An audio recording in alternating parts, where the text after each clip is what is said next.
আঁচনিৰ জৰিয়তে আমি উপকৃত হৈছোঁ। আমি যদি আজি ডি চি অফিচৰ কথা কওঁ, integrated D C office, engineering college, medical college, Bongaigaon university, stadium, এনেধৰণৰ বিভিন্ন উন্নয়নমূলক আঁচনি আমাৰ এই বঙাইগাঁওখনত সমাপন হৈছে। আৰু এই কামবিলাকৰ মূল দায়িত্ব, মূল ব্যৱস্থা, মূল নায়ক আৰু যদি মই ক'বলগীয়া হয় তেতিয়াহ'লে নিশ্চয় হেমন্ত বিশ্ব শৰ্মা মুখ্যমন্ত্ৰী ডাঙৰীয়াক মই কৃতজ্ঞতা জ্ঞাপন কৰিবলৈ। আৰু মই ভাবোঁ যে বঙাইগাঁওবাসী ৰাইজেও বৰ্তমানৰ মুখ্যমন্ত্ৰী হেমন্ত বিশ্ব শৰ্মা ডাঙৰীয়াক ধন্যবাদ জনাব লাগিব, তেওঁৰ প্ৰতি আমি কৃতজ্ঞতা হৈ থাকিব লাগিব। আৰু আমি আশা ৰাখিম যে অহা এপ্ৰিলত যি নিৰ্বাচন অনুষ্ঠিত হ'ব, সেই এপ্ৰিলত অনুষ্ঠিত হ'বলগীয়া নিৰ্বাচনটোত আমি যদি আকৌ পুনৰবাৰ হেমন্ত বিশ্ব শৰ্মাক নেতৃত্ব প্ৰদান কৰি মুখ্যমন্ত্ৰী বনাই আমি যে বঙাইগাঁৱৰ উন্নয়ন আৰু ত্বৰান্বিত কৰিব পাৰোঁ, তাৰ প্ৰতি লক্ষ্য ৰাখি আমি বঙাইগাঁওবাসী ৰাইজে নিশ্চয়কৈ ব্যৱস্থা গ্ৰহণ কৰিব আৰু বঙাইগাঁওবাসী ৰাইজৰ নিশ্চয় এই দায়িত্ব আৰু কৰ্তব্য হ'ব। গতিকে মই শেষত এটা কথাই মই আপোনালোকক আবেদন জনাব বিচাৰিছোঁ যে বৰ্তমান বঙাইগাঁও জিলাখনত যি উন্নয়ন, এই উন্নয়নৰ ধাৰা অব্যাহত ৰখাৰ স্বাৰ্থত, উন্নয়নৰ ধাৰা ত্বৰান্বিত কৰাৰ স্বাৰ্থত যাতে অহা এপ্ৰিল মাহত অনুষ্ঠিত হ'বলগীয়া নিৰ্বাচনটোৰ জৰিয়তে আকৌ আমি হেমন্ত বিশ্ব শৰ্মা ডাঙৰীয়াক মুখ্যমন্ত্ৰী পদত অধিষ্ঠিত কৰাই আমাৰ বঙাইগাঁও সমষ্টি, বঙাইগাঁওবাসী ৰাইজ, বঙাইগাঁও জিলাবাসী ৰাইজৰ সমস্যাসমূহ সমাধান কৰাৰ ক্ষেত্ৰত আমাৰ এই উন্নয়নৰ ধাৰা অব্যাহত ৰাখি ত্বৰান্বিত কৰাৰ স্বাৰ্থত যাতে আমি সকলোৱে একগোট হৈ একমত হৈ আমি যাতে ব্যৱস্থা গ্ৰহণ কৰোঁ, তাৰ কাৰণেই মই ৰাইজক আবেদন তথা আহ্বান জনাই পুনৰবাৰ আপোনাৰ সকলোলৈকে মই আন্তৰিক শ্ৰদ্ধা নিবেদন কৰি মই মোৰ বক্তব্য সামৰিছোঁ। ধন্যবাদ। ধন্যবাদ জ্ঞাপন কৰিছোঁ সন্মানীয় সাংসদ ফণীভূষণ চৌধুৰী ডাঙৰীয়া। শ্ৰদ্ধাভাজন ৰাইজ, আমাৰ অসমৰ সন্মানীয় নগৰ উন্নয়ন আৰু গৃহ নিৰ্মাণ বিভাগৰ সন্মানীয় মন্ত্ৰী জয়ন্ত মল্ল বৰুৱা ডাঙৰীয়া, তেখেতৰ বহুমূলীয়া ভাষণ সকলোৰে আগত দাঙি ধৰিবলৈ আমি অনুৰোধ জনালোঁ। ঠাণ্ডা লাগি আছে নেকি? বৰষুণ পৰিছে ওপৰৰ পৰা। এই বৰষুণৰ মাজতে যে আপোনালোক ৰখি আছে, তাৰ কাৰণে মই প্ৰথমে আপোনালোক সকলোকে ধন্যবাদ দিছোঁ। আজি অলপ আগতে আমাৰ সাংসদ ফণীভূষণ চৌধুৰী ডাঙৰীয়াই আপোনালোকক সম্বোধন কৰিছে। আমাৰ এই অঞ্চলৰ সন্মানীয় বিধায়িকা দীপ্তিময়ী চৌধুৰী ডাঙৰীয়ানীও আমাৰ মাজত উপস্থিত আছে। আমাৰ দলৰ জিলা সভাপতি তথা আমাৰ দলৰ কেইবাজনো নেতৃবৃন্দ, মিউনিচিপালিটিৰ চেয়াৰমেন, ডেভেলপমেণ্ট অথৰিটিৰ চেয়াৰমেন আৰু দুয়োটা দলৰ বহুকেইজন নেতৃবৃন্দ, আমাৰ বিভাগৰ MD আৰু ইয়াত উপস্থিত হোৱা বঙাইগাঁৱৰ বিভিন্ন ঠাইৰ পৰা অহা আই মাতৃসকল, যুৱক যুৱতী তথা উপস্থিত ৰাইজ, জয় জয়তে মই আপোনালোকক শুভেচ্ছাও দিছোঁ, ধন্যবাদো দিছোঁ যে আজি 2টা বজাত মিটিং আছিল, মই আহি পাইছোঁ 4:30 বজাত। গতিকে 2.5 ঘণ্টা দেৰিকৈ আহিছোঁ। উপায় নাই, বতৰৰ অৱস্থাটো খুব বেয়া। গতিকে বৰপেটাতো এখন সভা আছিল, তাত 12টা বজাত আছিল, ইয়াত 2টা বজাত আছিল। তাতো মই গৈ পাওঁতে ৰাস্তাৰে আহোঁতে 2টা বাজি গ'ল বৰষুণৰ কাৰণে, আৰু ইয়াতে আহি 2.5 ঘণ্টা দেৰিকৈ পাইছোঁ। তথাপিতো আমাৰ বঙাইগাঁওবাসী ৰাইজ আগ্ৰহেৰে ৰৈ আছে, তাৰ কাৰণে আপোনালোকক ধন্যবাদ দিছোঁ। আজি আমাৰ বঙাইগাঁওবাসীৰ কাৰণে এটা ভাল দিন যে বঙাইগাঁওবাসীয়ে অহা 3 বছৰৰ পিছত বঙাইগাঁও চহৰৰ প্ৰায় 18,000 পৰিয়াল আছে, 18-19,000 পৰিয়াল আছে। আৰু যদি আমি পপুলেশ্যনত চাওঁ প্ৰায় 90-91,000 পৰিয়ালৰ ব্যক্তিয়ে বিশুদ্ধ খোৱা পানী পোৱা আৰম্ভ হ'ব, আৰু আজি তাৰ শিলান্যাস কৰিলোঁ আমি। এইখন চহৰত 180 কোটি টকা আচলতে ইমান ডাঙৰ স্কিম সাধাৰণতে মুখ্যমন্ত্ৰী ডাঙৰীয়া আহিয়ে কৰে কিন্তু মুখ্যমন্ত্ৰী ডাঙৰীয়াৰ অত্যন্ত ব্যস্ততাৰ কাৰণে ৰাজনৈতিক ব্যস্ততা যথেষ্ট বেছি হৈ আছে এইকেইদিন দেখিছে আশীৰ্বাদ যাত্ৰা আৰু অন্যান্য কামত তেখেত ব্যস্ত থাকিব লগা হৈছে আৰু যেহেতু 2-4 দিনৰ ভিতৰতে কোড অফ কণ্ডাক্ট লাগি যাব ইলেকশ্যন ডিক্লেয়াৰ হ'ব গতিকে আৰু 3 মাহ আপোনালোকে পিছুৱাই যাব সেইকাৰণে মুখ্যমন্ত্ৰী ডাঙৰীয়াই আগ্ৰহ কৰিছিল যে ময়ে গৈ কৰি আহিব লাগে আৰু সেইকাৰণে 180 কোটি টকা ব্যয়েৰে বঙাইগাঁও চহৰৰ এই 25টা ৱাৰ্ডত 24 ঘণ্টাই পানী দিব পৰা এখন আঁচনিৰ আজি আমি ইয়াত শিলান্যাস কৰিলো যাতে বঙাইগাঁওবাসী ৰাইজে অহা 3 বছৰৰ পিছত সুন্দৰভাৱে খোৱা পানী যোগান পাই থাকিব পাৰে এই চহৰবিলাকত আমাৰ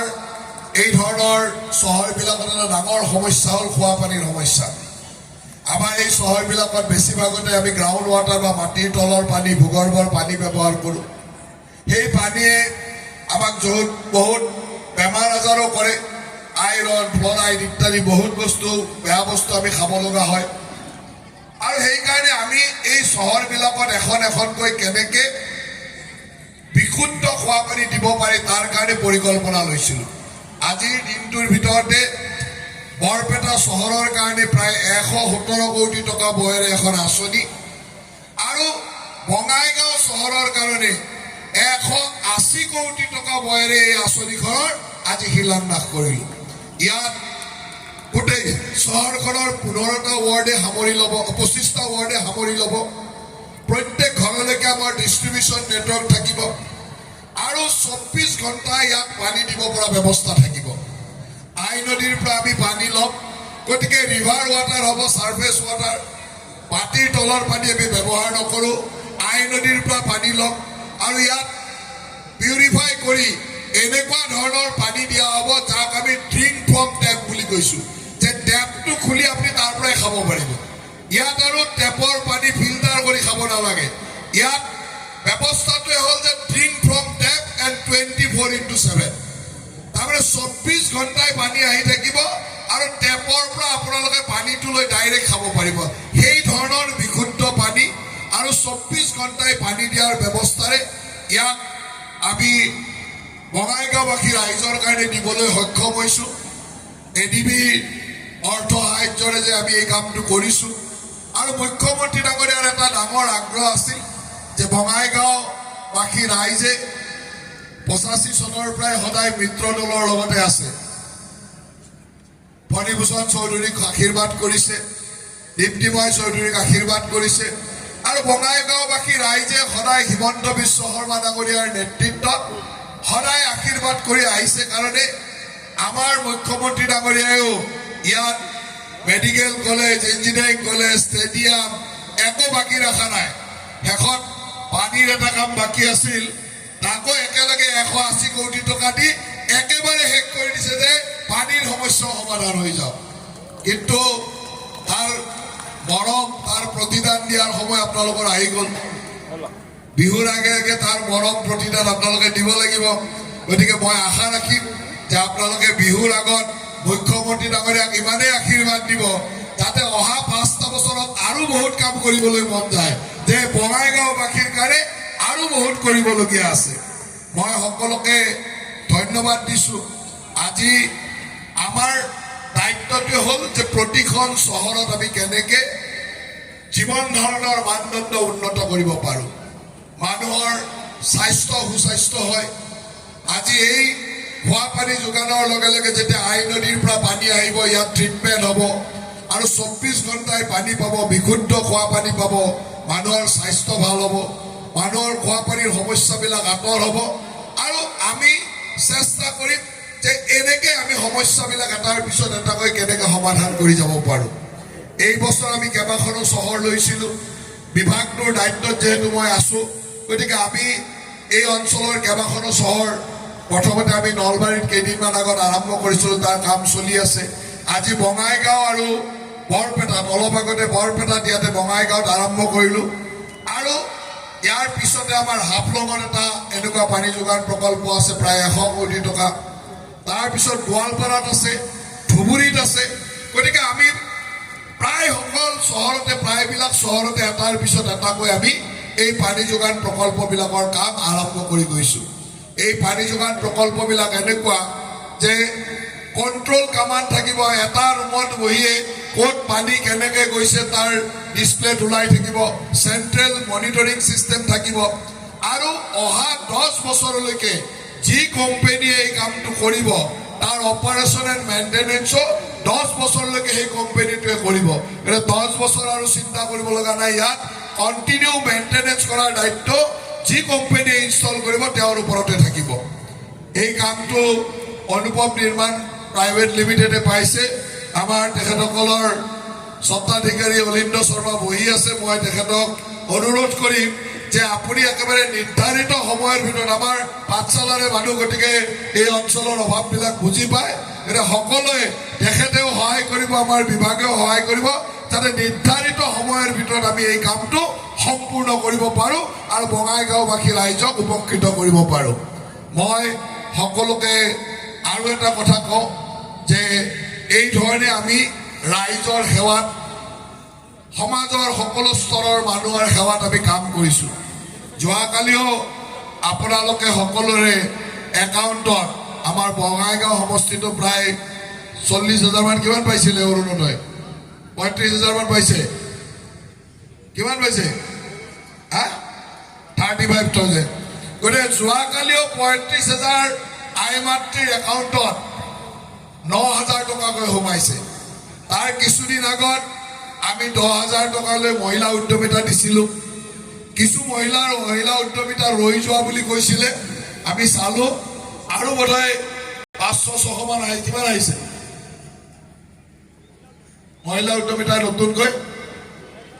2,000 আৰু অহাকালি পৰহিৰ ভিতৰত আৰু 2,500 মহিলা উদ্যমিতা পাব আমাৰ সাংসদ আৰু বিধায়িকা আছে তেওঁলোকে সুন্দৰভাৱে এই কামখিনি আমাৰ দলীয় নেতৃত্ব থাকিব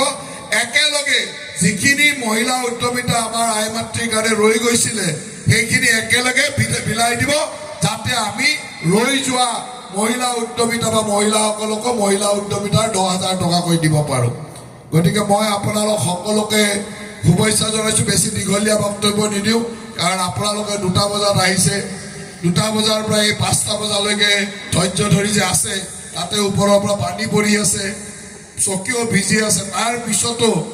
বঙাইগাঁওবাসীৰ বা বঙাইগাঁওখনৰ প্ৰতি থকা আপোনালোকৰ মৰম ইয়াত প্ৰকাশিত হৈছে যে বঙাইগাঁৱৰ উন্নয়ন আপোনালোকে বিচাৰে আজি এই চেগতে আমাৰ সাংসদ আৰু বিধায়িকা ডাঙৰীয়াই আমাৰ CIDF-ৰ এখন ইকো পাৰ্ক ইয়াতে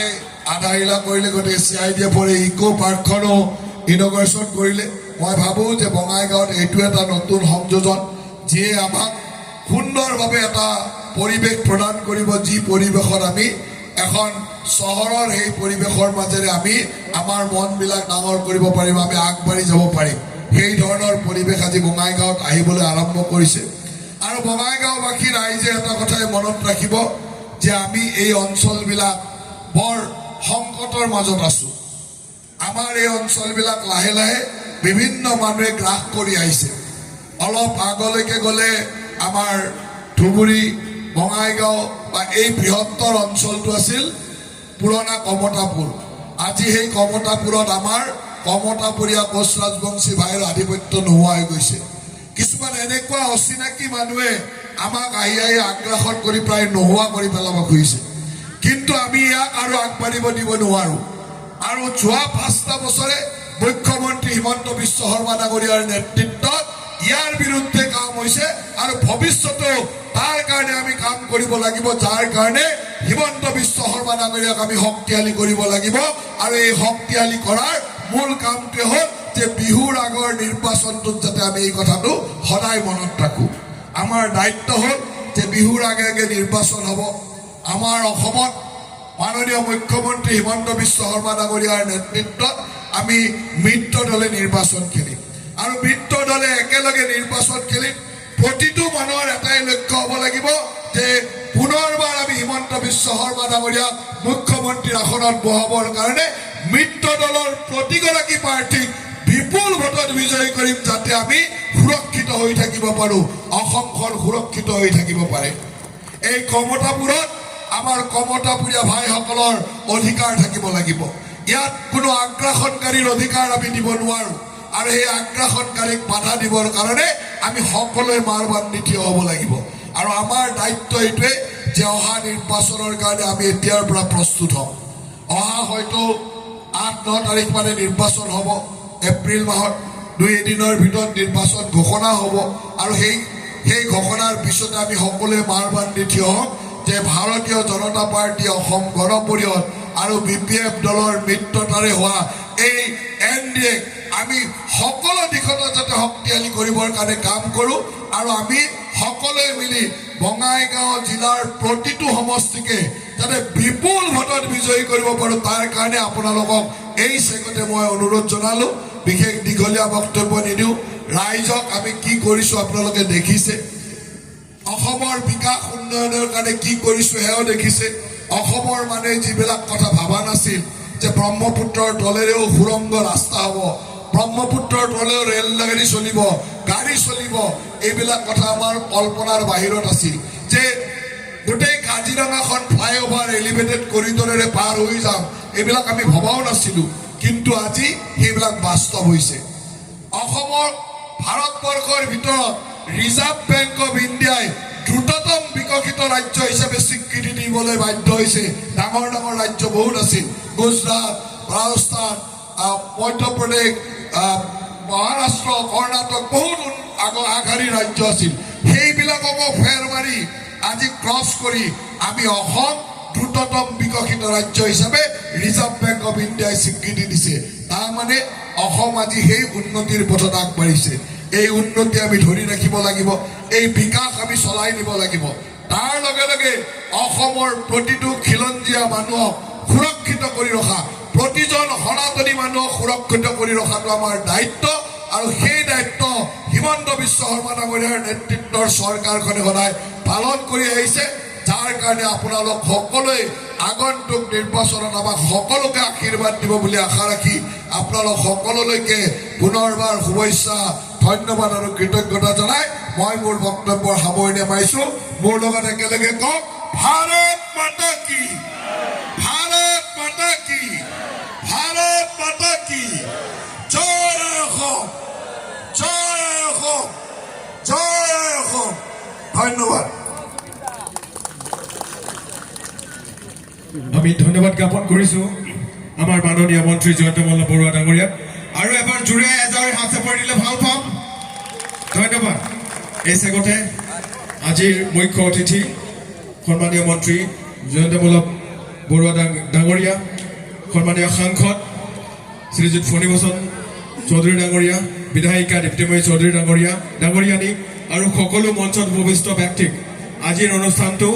সাফল্যমণ্ডিত কৰাৰ বাবে ধন্যবাদ জ্ঞাপন কৰিছোঁ, আৰু সকলোকে ৰাষ্ট্ৰীয় সংগীতৰ বাবে থিয় হ'বলৈ আমি অনুৰোধ জনালোঁ। जनगण मन अधिनायक जय हे भारत भाग्य विधाता, पंजाब सिंध गुजरात मराठा द्राविड उत्कल गंगा, विंध्य हिमाचल यमुना गंगा उच्च